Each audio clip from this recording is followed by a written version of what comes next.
Bonjour mes amis, hi guys, let's do a Seiko unboxing video. Not a true unboxing because I picked the watch myself up at the store today. I got a little cloth, instruction here. Okay, let me adjust the camera here. Aha, there is a 6R35 movement. So it's one of the newer models. Classic box, nothing fancy here. Drum roll, drum roll.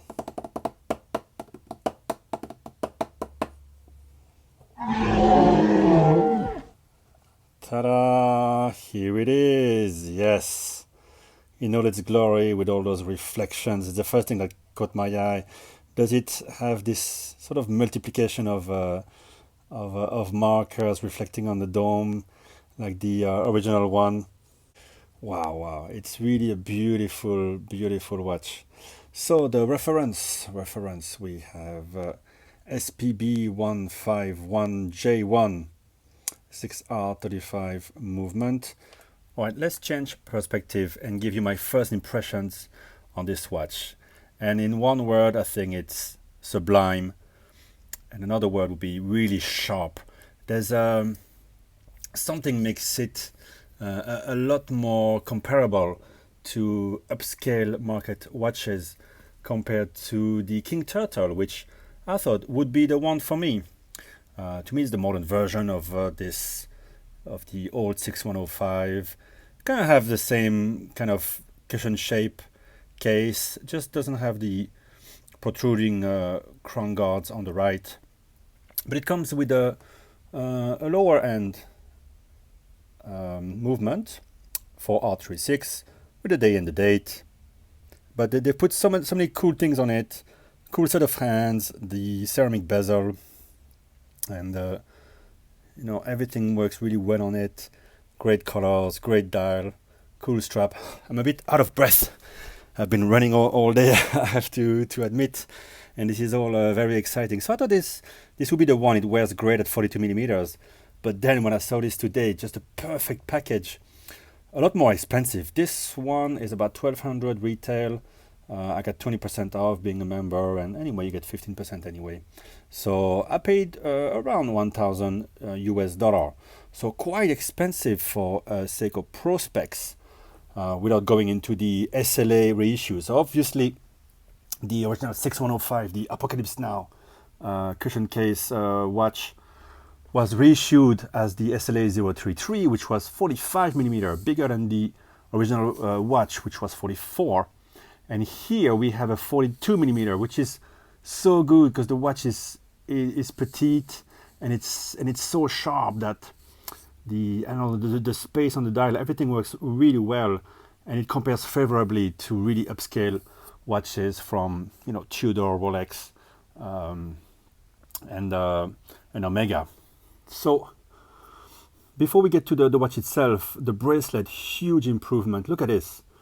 The looks is very close to the Moon watch, kind of rounded. It's not folded metal here. The rounded links, and look how the first link, the end link, has the same shape, which is quite original, with a big drop here as the case. Really, they put a lot of thought into this, and it angles right down, so it doesn't pull too far further from the case. So the nominal dimension is 42, but obviously there's different ways to measure this one, and then this side obviously protrudes.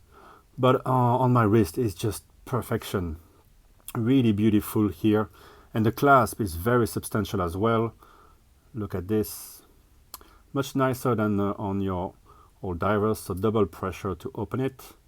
Look at it, lovely stainless steel clasp with the divers extension here. No easy link, but you have 4 points to anchor the other side of the bracelet.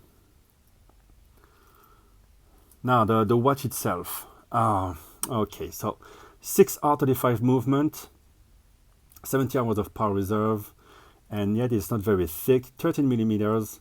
So really a great movement here. The crown is not signed, but lines well. There's a nice continuity here with the polished side of the crown guard. The unscrewing of it has a nice feel. I like the little slight ratchet, but it's not coarse. It's a slight ratchet. When you wind it, obviously you can hack it, and you have quick set date. Great feeling crown, better than the usual that I was used to with Seiko. What's feeling great as well is the bezel. Oh my god. It is as close as Seiko has ever gotten to the Rolex Submariner Sea Dweller. I swear it is that good. As if it was on small ball bearings almost. Really delicate feel. Does it line up perfectly? No, obviously not. But to be honest, neither does the bezel on my Tudors, and not even my Sea Dweller lines perfectly.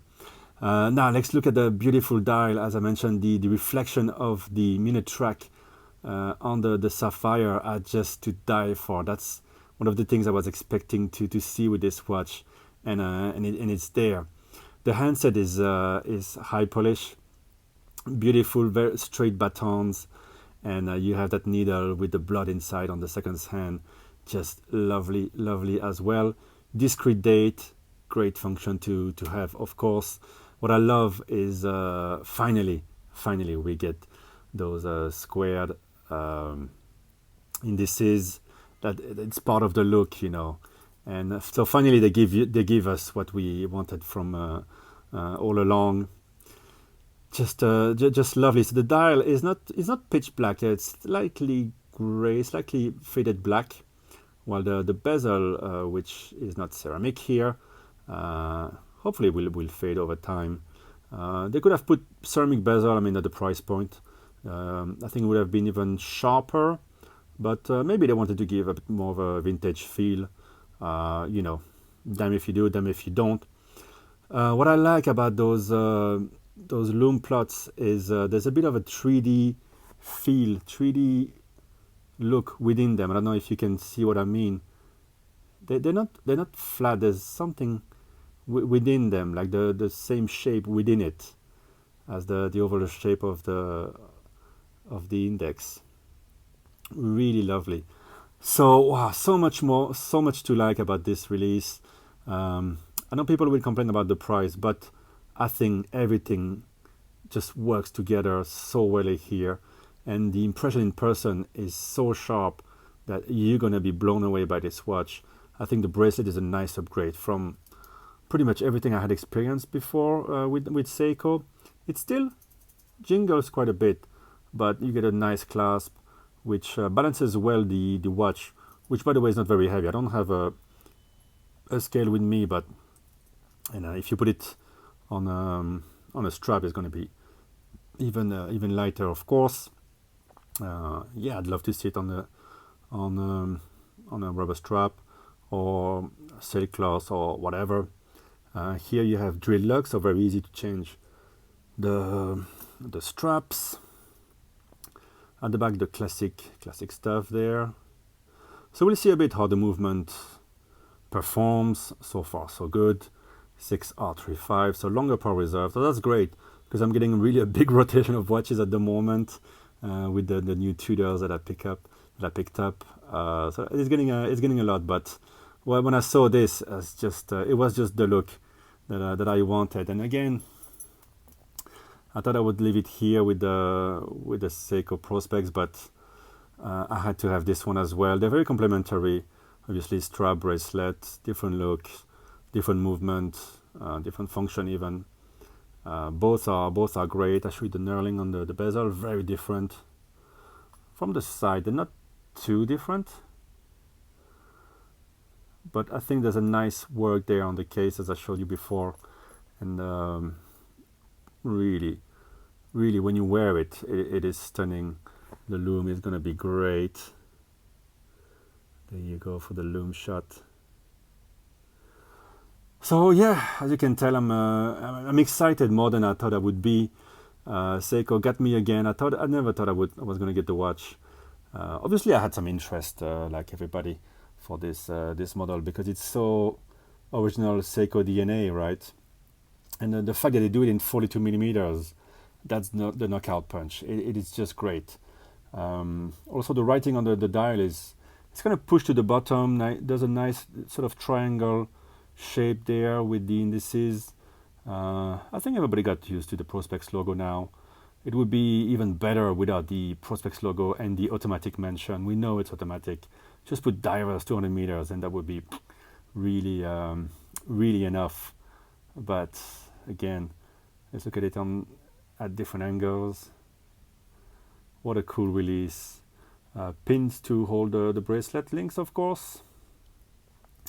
So yeah, are there better ways to spend $1,000 in watches? Possibly, but this one is going to put a big smile on your dial. Alright guys, thanks for watching, and we'll talk about this watch a bit more in another video. Bye bye.